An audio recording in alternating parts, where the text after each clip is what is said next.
Hello, nerdkind everywhere. Welcome back to Little Shop of Nerds. My name's Mike. And I'm Julia. Alright, we gave a hint last week, which you might want to know is... The hills are alive with the sound of music. And you were thinking, oh, you're going to talk about Sound of Music, my favorite musical. Fuck no! Sound of Music sucks. No, we're going to talk about Moulin Rouge, everyone. Because they do use that line in the movie, near the beginning of the movie. Yes. So, this is actually one of my favorite musicals. So I'm super excited to talk about this. And I mean, I know this video is going to be going up after, March. It'll be March by the time this goes up. Because we record our videos all a week ahead of schedule. So it'll be March. So what better way than to end the month of romance with a romance movie that has a sad ending? Dum, dum, dum. So if you are not familiar with Moulin Rouge, this came out in the early 2000s. Early 2000s. Yeah. Remember? Yeah. Early 2000s. So that'd be like Blake 182 era. Yeah. And Britney Spears was wearing a Catholic schoolgirl outfit. I think that was late 90s. You sure? I thought it was early. Either ways, Britney Spears had all her marbles back then. Well, I mean, we shouldn't say that she's crazy now, because that's not cool to say, Mike. I don't like Britney Spears, but, you know. Wait, it's impolite saying crazy? I mean, it could be. You might offend somebody out there. You never know. This whole PC thing. Anyways, like I said, it's early 2000. It stars Ian McGregor. Ewan McGregor. You might know him from this. If you're a Star Wars nerd like me, you might know him as the young Obi-Wan Kenobi in the crappy prequels. I loved him as Obi-Wan Kenobi. And actually, there was the episode 2 when he had episode 2 when he had long hair. If you take a picture of that, people think he looks like Jesus. That's okay. It does. They make a whole meme out of it. Yeah, so it starred Ewan McGregor and Nicole Kidman. It also had James Broadbent, which he played Slughorn in the Harry Potter movies, played the Professor in the Chronicles of Narnia, and he did a few other roles that I can't remember off the top of my head. Then there was the guy that played Toulouse. He was in the Romeo and Juliet, Leonardo DiCaprio Romeo and Juliet. He played, I cannot remember his name, Tybalt. He played Tybalt. Oh, Tybalt? That'd be John Leguizamo. Yes, there we go. Yes. His name is John. If you know who John Leguizamo is, he's a comedian. He did some movies. He was in Tu Wong Fu when he dressed as a drag queen. He did a lot of roles. He was also in Kick-Ass. You get the point. He was in everything. You also might know him from playing as the Violator in the Spawn movie, etc., etc., etc. Yeah. So, it starts off with, it is, I think, 1899 in Paris. Which is the gay 90s, or the Bohemia era. Yeah, the Bohemia Revolution is what they called it in the movie. Yes. So Ewan McGregor plays Christian, which is the lead. He's the male lead. He shows up in Paris wanting to take part in the Bohemian Revolution, and he decides that he's going to live a penniless existence in the village of, I don't remember, but it's where Moulin Rouge is. Which, before that, actually, we left out the beginning. Pretty much, John Leguizamo's character is seeing... What it does, it opens like a film strip and a orchestra's playing. Yeah. And you see John Leguizamo playing his character, singing a little sad song. And goes into a hotel room, and Christian's there writing. and drinking his sour-ways because the girl he loved died. Yeah. They tell you that right off the bat that the woman that he loved is dead. Spoilers. And so then he starts writing his story. So, like, this whole movie is basically just him writing about his relationship and that he had with Satine, which is Nicole Kidman's character. Mm-hmm. So he shows up in Paris, ready to live a penniless existence as a writer. And his dad's like, nah. Yeah, like, you had, like, a little flashback of his dad, like, being like, you know, the village that he's going to is the village of sin, and that, you know, he's basically not going to make it. And so Christian gets all set up, and he's about to write about love. It was love, beauty, and something else. It was like the Bohemian Revolution's like slogans or whatever. And then he's like, but I don't know anything about love. Never been in love. Then an Argentinian who has narcolepsy falls through the freaking roof. Yeah, and then they get Christian to stand in for the Argentinian who is passed out cold.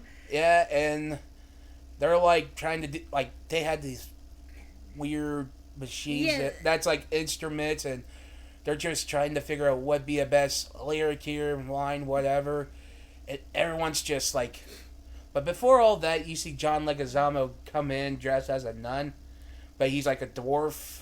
Yeah. And I had to give They said a dwarf dressed as a nun. Which, in my opinion, I give credit to that guy who has to be on his knees to do this. Yeah. Crap. But besides that, they did the whole thing, the spiel. One guy, I think... They did have one guy, his name was Andre, and he was the director because they were doing this thing called, I think it was Spectacular. Yeah. Because they were going to present it to Ziedler at the Moulin Rouge, because they wanted to change it into a theater, I think.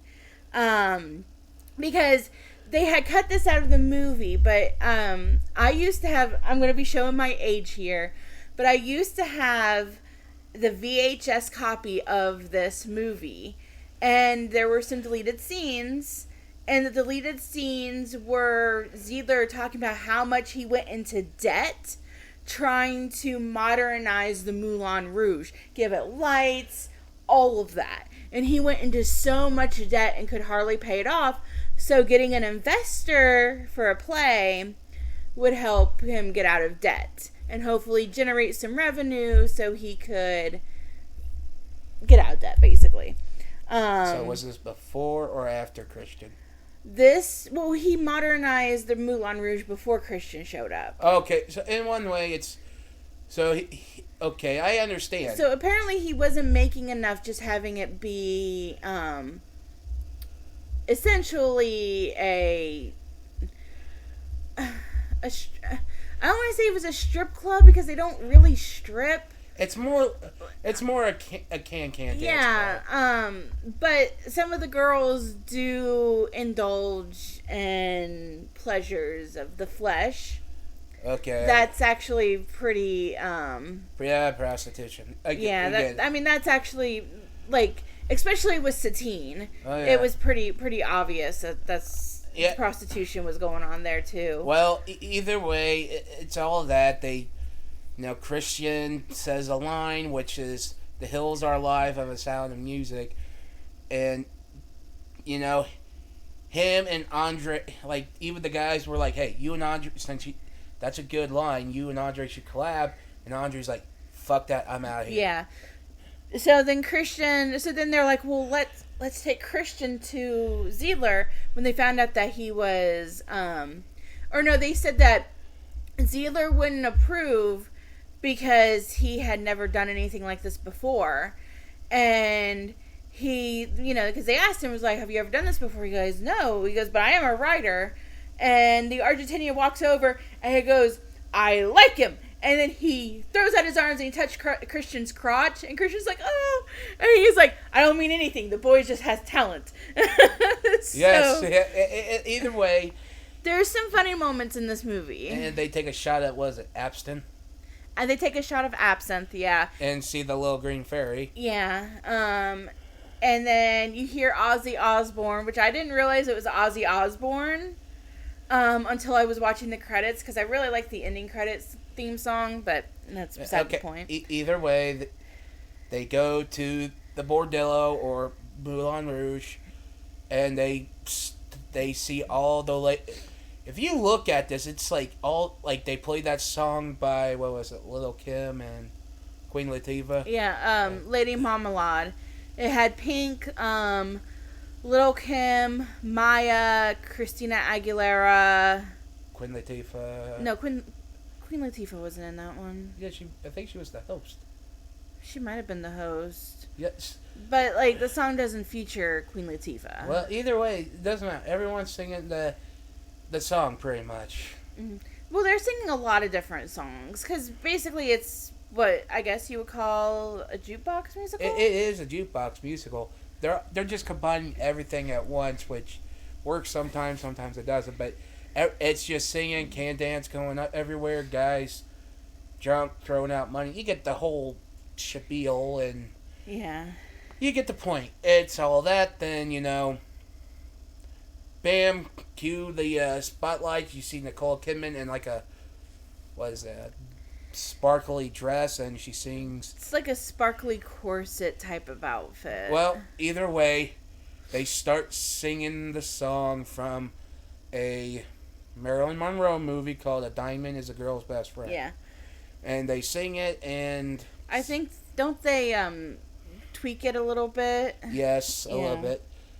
Either way, Sealer comes to her and tell her, hey, there be a guy, here who's a duke, who's going to the fest, so we can turn it into a theater. Yeah, basically what he wanted Satine, Nicole Kidman's character, to sleep with the duke to be able to get that funding. And she said, what should I do?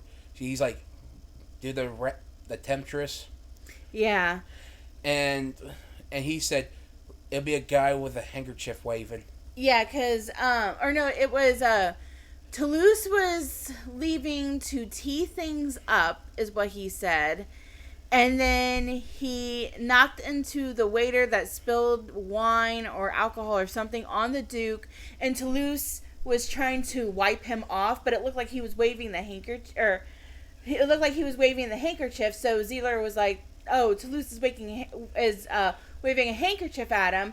And then as he reached across to grab Christian's handkerchief, she looked over, saw him waving the handkerchief, and thought that Christian was actually the Duke. Well, yes. And all through the dancing and everything, then they go to this room in the Elephant. Yeah. I'm like, okay, I wonder how much that costs back, but okay. Christian goes there. He goes to Satine. He tries to recite his poetry. And she kept doing the... no offense to anyone out here. She was trying to get him to sleep with her. And she was kind of doing like a fake orgasm thing. Yes. No offense. She was moaning. And truth be told, even if they were doing it, you can tell that was fake. Guys, you should really recognize if it was a fake one. No offense here. Just like putting that out there. Can you just imagine like doing that and having millions of people seeing it? Well, it's funny, but yes, even though it still be fake, I'm just like, no offense, ladies who do it, I get it. If it's not great, I understand. And guys, if she fakes it, it's not. Yeah, I'm like, no, you're doing shit wrong. So okay, let's just get back on topic of the movie. Yes, and they start singing. I think they were singing what? It was Your Song by Elton John. Yes. Then she's like, the Duke. He's like, I'm not a Duke. Yeah, so because she said that she was in love with the Duke. And she's like, oh shit, and the Duke comes. And then the Duke shows up. And she's trying to get Christian to go. Yeah, and then she like passes out, and Christian catches her, and then Zeller is watching them with a telescope, and he sees, it looks like Satine is like blissed out of her mind because it looks like she's getting plowed by the Duke. Yeah, and he goes right on target. and Kristen's entourage is outside of the balcony being like, yeah, so she gets her on the bed, and when he got her on the bed, he kind of like jumped on her like accidentally, and then the Duke comes in. So then the Duke like freaks out because he's like, what is going on here? And then his entourage, Christian's entourage, shows up. Then Ziegler shows up, and then they start talking about spectacular, and then he starts saying, like, they do this whole song about what it was going to be like, and it was like spectacular, something innocular. It's the Can dance song. Yeah. Much. Yes. And what it is, it was going to be like an Indian theme love play, pretty much. Yeah, between a courtesan and a penniless sitar player, and a baron or something. No, it was the evil Maharaja that Ziegler was going to play. Yes, and pretty much, yes, and the Duke's like following the charade, and it's like, I'll do it. Yeah, we'll put it on, right? Yeah. And they're glad, but the Christian's starting to write, but he can't focus. Like, everyone, like, his entourage is, like, glad, they're partying. They're having a party above him, and there was this scene with the Argentinian, and he's, like, talking to this woman. He goes, "You're a very beautiful woman," and if you listen closely, he whispers in her ear, "I like sex." Pretty much, yes. That's the kind of movie that we're dealing with here. Yes. Okay. And Christian can't think. Satine's having dinner with the Duke or something like that, she was still in the elephant, and she was singing a song. I don't know if it was like an actual song that somebody had, like if it was a cover, but she was talking about how, I think it was called "I Want to Fly Away." And she's basically talking about how, because the only reason why she's in the Moulin Rouge is because that's the only way that she can really, because she wants to be an actress. She wants to be a star. And being in the Moulin Rouge is like her way of trying to do that. Yes. Yeah. And yes. And then Christian comes and he starts singing different love songs. Like, one song he's like, "I was made to loving you, baby," which is Kiss. Then it was Elton, like, "In the Name of Love." Yeah. And then it ends with Whitney Houston's "I Always Love You." Did you know that Dolly Parton actually wrote that? Yes, I have a bunch of friends who are Whitney Houston fans, right? And I say, Whitney Houston never wrote that song? Yeah. And they're like, what? No way. Yeah. Whitney Houston's version, in case y'all didn't know, Whitney Houston's version of that song, "I Will Always Love You," is actually a cover of a song that Dolly Parton had did. But Dolly Parton's version never took off, but Whitney Houston's did. In my opinion, I listened to both, and Dolly's version's good, but with Whitney Houston, it's better because she knows how to belt it out. Yeah, Whitney Houston definitely has a stronger voice than Dolly Parton. Yeah. So she could definitely get it out there better than probably Dolly Parton could. Because with Dolly Parton, it's like, but with Whitney Houston, it's then, and she can drag it. Well, also with, Dolly Parton is a country singer. Yeah. Whitney Houston was more of like an R&B type. Yes. Woman. Yeah. So either way, it's still a good song. Yeah. So there was just like a medley of a bunch of different love songs. And Satine's trying to drive him away because she's like, "There's no way because you can't pay," and because Christian's trying to be with her, but Satine is more about, "I want money, I want to be an actress," and trying to have a stable career. But to him, no, "I want love." But then, after he sings "I Always Love You," then she pretty much falls in love with him. Yeah, so then they get together. But they have to hide it from everybody. The Duke. No one else can know. Ziegler can't know about it. I think Toulouse and his friends, I think they knew. And then the can dancers also started to figure it out. So, but there's the part where he's like, was it Ziegler and the Duke are having like a business meeting, and he's like, I require the deed to the Moulin Rouge. Oh yeah. The Duke, so he can have leverage. Yeah. But he's like, I don't like it when people touch my things. Yeah, because he wanted Satine to be his exclusively, and he's sitting there and he's like, his hat is sitting on his crotch, on his lap. Yeah, we know. And he's sitting there and he's kind of like squeezing it a few times, and then at the end he's like, I don't like other people touching my things, and then he just like, looks completely calm afterward, and the Duke was like, and Ziegler's like, I understand, and he's like, and if there are any, he says, shenanigans, my manservant Warner, I think it was, and the guy shows up, he has a gun, he's like,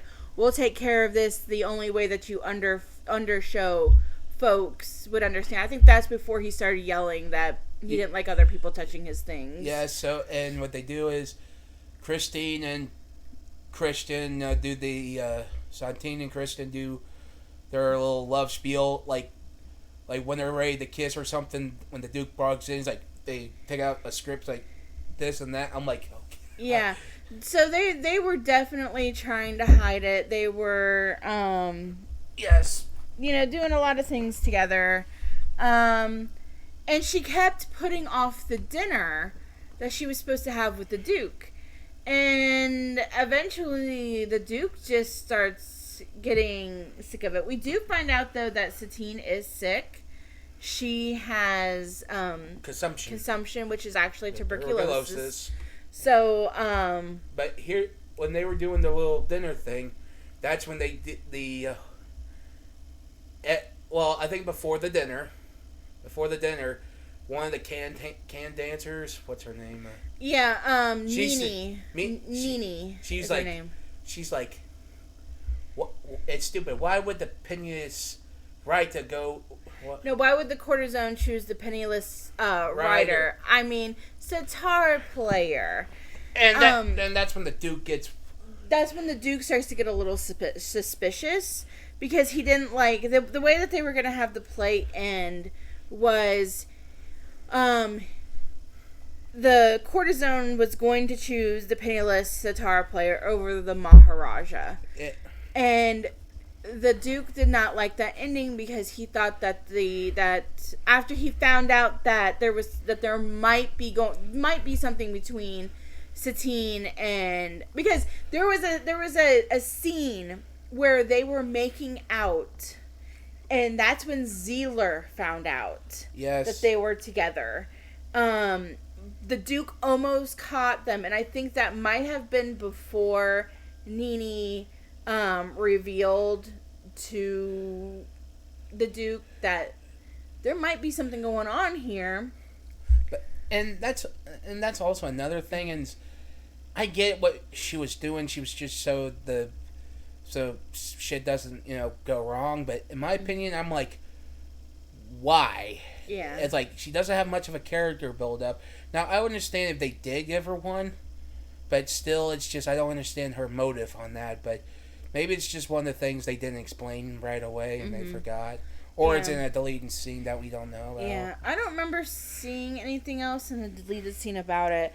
But that was the night that she was supposed to... So, she was so when the Duke said that he didn't like the ending, Satine put on her charm, her act, and said, these silly writers let their, the Duke had asked, why would he choose, why would she choose the penniless sitar player over the Maharaja?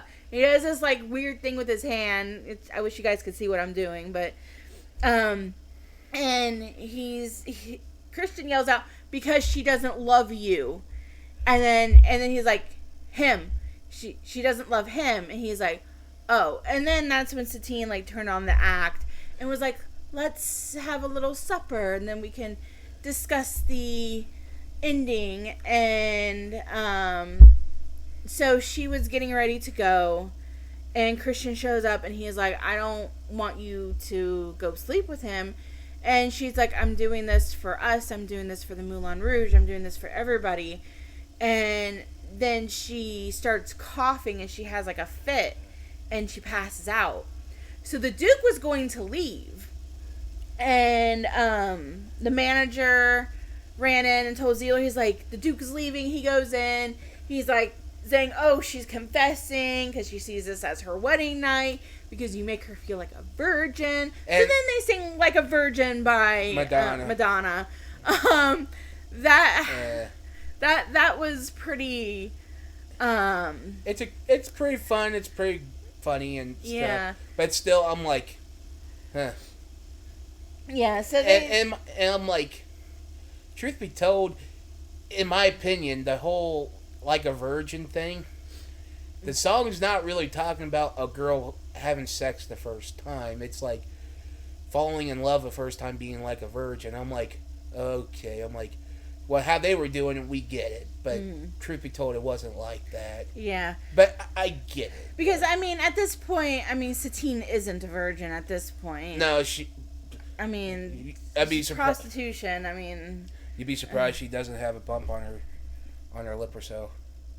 Mike, don't be gross. I'm just saying.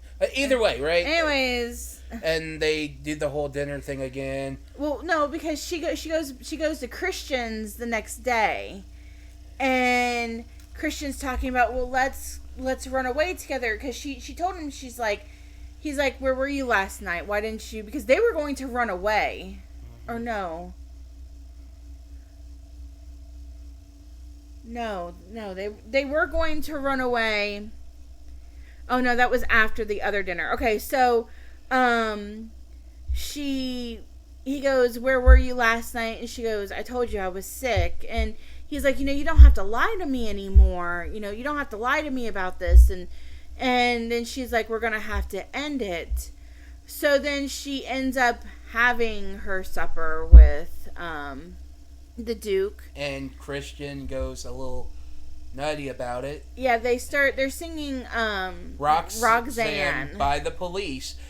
I wish I was there when they were like trying to make this movie. Be like, imagine the guy who's like, we need to do a tango, but no, I don't know if Roxanne would work. And imagine the director and the choreographer who's like, shut up, hold my beer. Yeah, so I think we're actually we're mixing up some things on the chronological. Anyways, the most important part is that she does end up going to have her dinner with the Duke. The Argentinian is singing Roxanne. Surprised he's not passing out. It's a tango. It's absolutely amazing. It's actually one of my favorite songs from this whole entire movie. Yeah, and wasn't the Argentinian dancing with it was Nini, and I'm like, and I think he did that just because like he knew what she did, and yeah, it might be part of the act, but I think she was like really trying to get into the act of a scared person, what he was doing. Yeah, but she was doing a very, like, if she wasn't freaked out, she did a very good job of looking like she was freaked out. Because I was getting the vibe that it was freaking her out a little bit, because just the way that he was treating her. Because he's like, you never fall in love with a woman who sells herself. It always ends bad. And, like, he screams it. And then he said, love will make you do anything. Drives him mad. Yeah, and then he starts going into the song, and the beat drops. It's like, Roxanne. And then they're dancing, and then everybody else starts to dance. The Christian's singing this little part in between the song.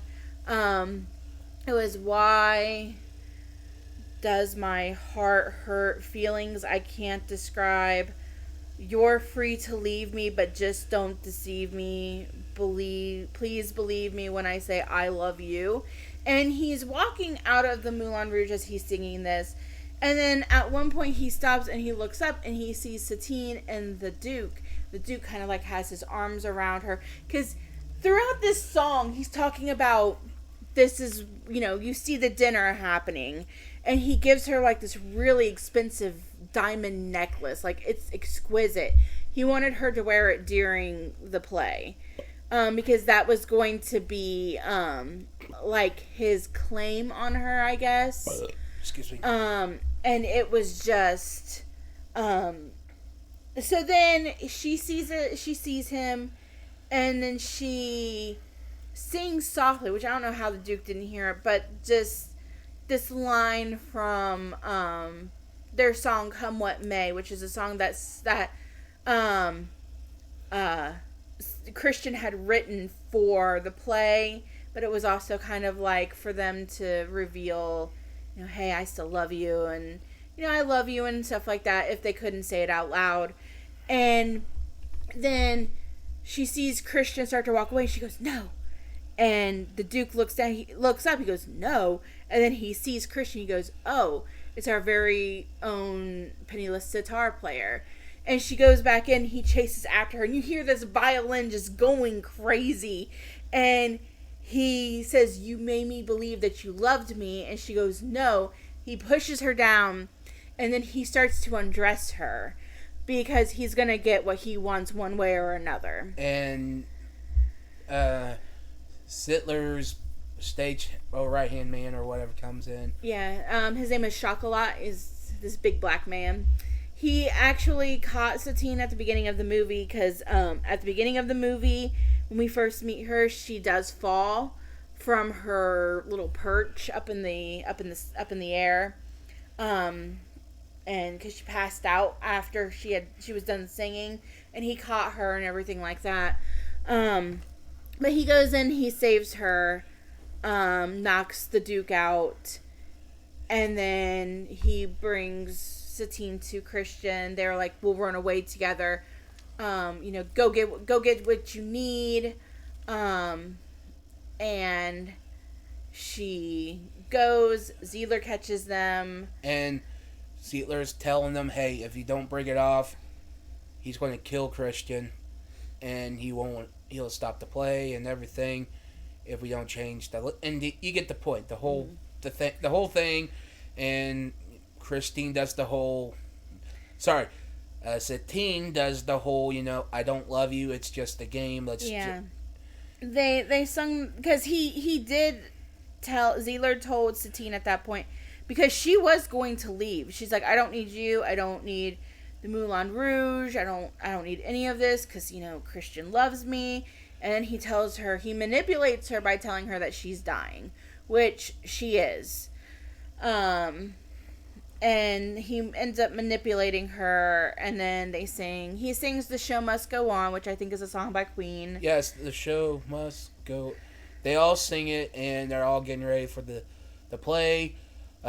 She goes and she breaks it off with Christian, tells him that she doesn't love him anymore. Then they still sing the song. Christian goes, sells his his typewriter. Just to pay for her. Mm-hmm. Everyone's doing the play, and they say if he got near the play or anything and the curtain falls, they were going to kill him. Yeah, because Christine was Satine, now you got me saying it.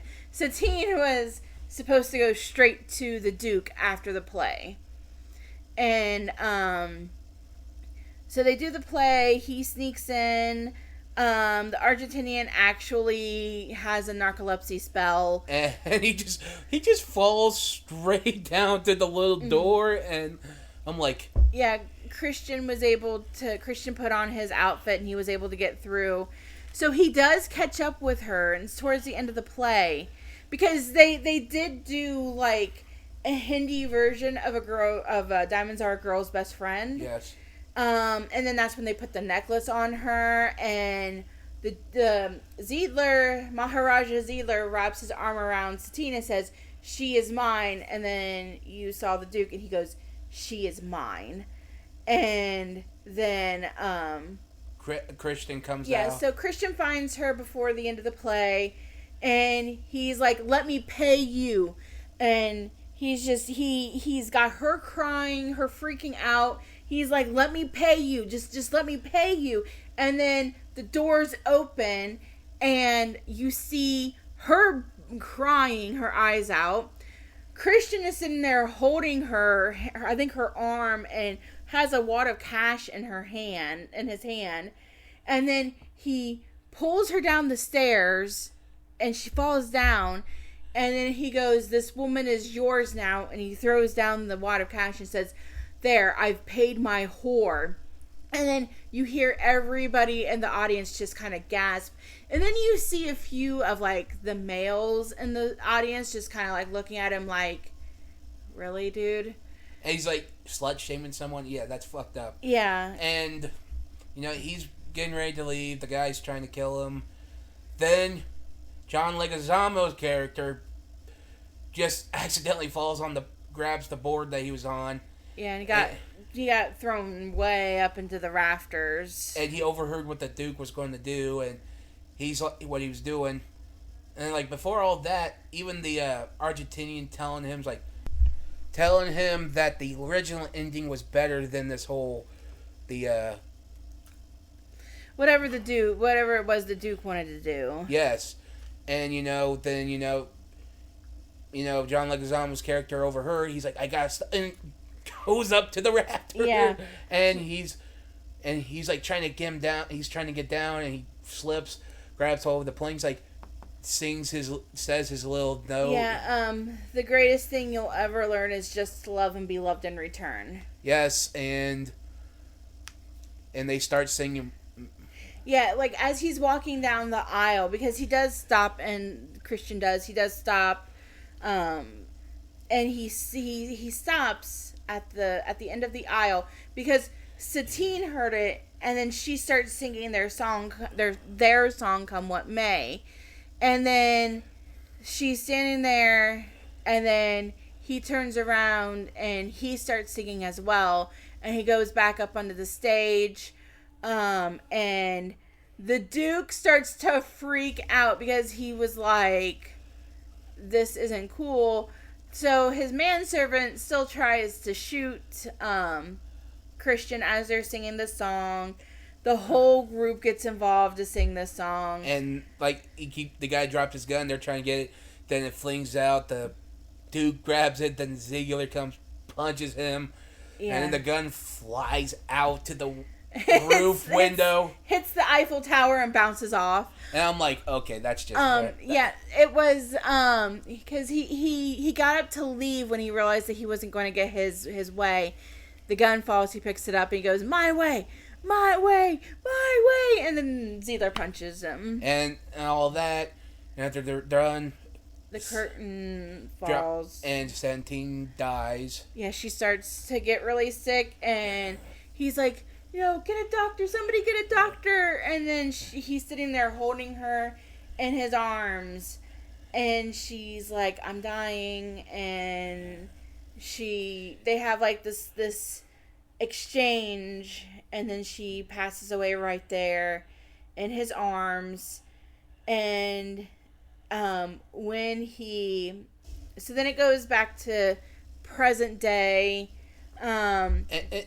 Before, we know how, like, when he's crying, when he's like holding her and crying her, and I'm like I get to sad. Did you laugh? I almost wanted to laugh off his cry. You're such an asshole, Mike. No, it's just his acting crying was really bad. I didn't think it was that bad. Not as bad. It's come on, it could have been worse. And I didn't laugh anyway. I just I want to laugh, but I don't want to be an asshole. You are an asshole. Yeah, but I didn't laugh though. I just thought the crying was kind of not that good. Such an asshole, Mike. What do you want me to say? You want me to say his crying was great? Yeah. No. Yes. No. Say. Come on. Sometimes people can, when they do fake crying, they can pull it off. Like Will Smith and, like, if you look at it with Will Smith in The French Prince of Bel-Air about his dad, that was fake crying, but he actually did it really great. But it's not just... I'm not... No, I heard that was... He was actually pulling that from experience with his own father. Yeah, and that's what I'm saying. So it's not quite fake crying there. But it's, like I said, sometimes people can pull off fake crying.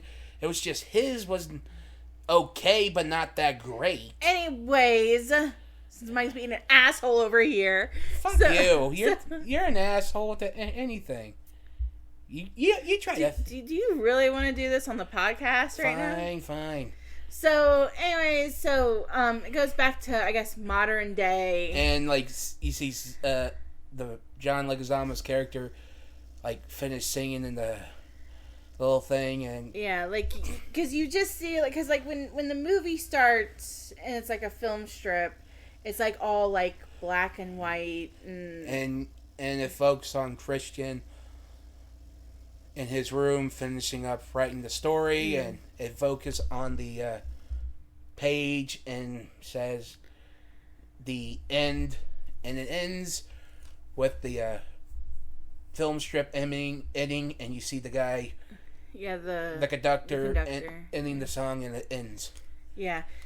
And if you guys like instrumental music, the ending theme of the song is definitely one of my, like, outside of Roxanne, the ending theme song is actually definitely one of my favorites. I really like instrumentals.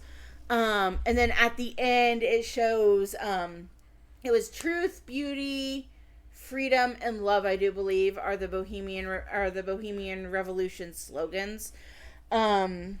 I mean, I don't know what else to call them but slogans. But anyways, it was a good movie. I give it a 6 out of 10.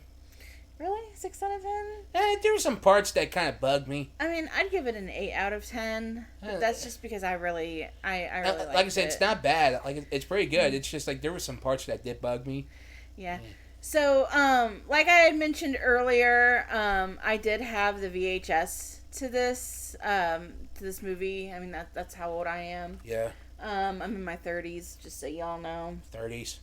And there was a little interview at the end where they were talking with Nicole Kidman, and she was talking about how a lot of her and a lot of the other girls were getting bruises on their hips and waists and stuff because of the corsets that they were wearing had whalebone. So it was very uncomfortable for a lot of them. Yes. To wear the corsets and stuff like that. I heard there were some parts Nicole Kidman had to sit down because she really got hurt on stage. Yeah. They also did a lot of live singing. Because normally, if you guys aren't aware, what they would do with musicals like this is that they would bring them in and have them re-record the songs, like, in a studio, and then they would put that over the video when they edited it. The scene, because, like, say if you're going to do let's say if there's a musical, you're doing it outside, but here's the thing, when you're doing it outside, you're going to catch up all the sounds, like a bird chirping or a certain random sound, so they can do this, edit that out, put in the music, make it look like it's a solid song they're singing outside. Yeah, but apparently with this one, they did a lot of live singing, so there could have been times where they were actually singing the song live, and we wouldn't even have noticed it. But yeah, so that is Moulin Rouge. Definitely check it out if you haven't. It is definitely, I would say, is definitely worth a watch. But other than that, that's pretty much it about Moulin Rouge. Yes. Anything you want to say? We are at 21 subscribers right now. Now, like I said, we're getting close to. We need to get up to 79. We need 79 more. Just please like, subscribe, and once we do it, we'll show our faces. And we'll cosplay, just... Mike is going to be Lady Tsunade from Naruto, and I will be Gordon from Black Clover. Yep. And like I said, just do what we do. Just like and subscribe in the comments. Yeah. So, next week's hint is geisha. So just figure that out. Figure it out. See what you can think of, and Yep. we will see you guys later. Bye. Bye.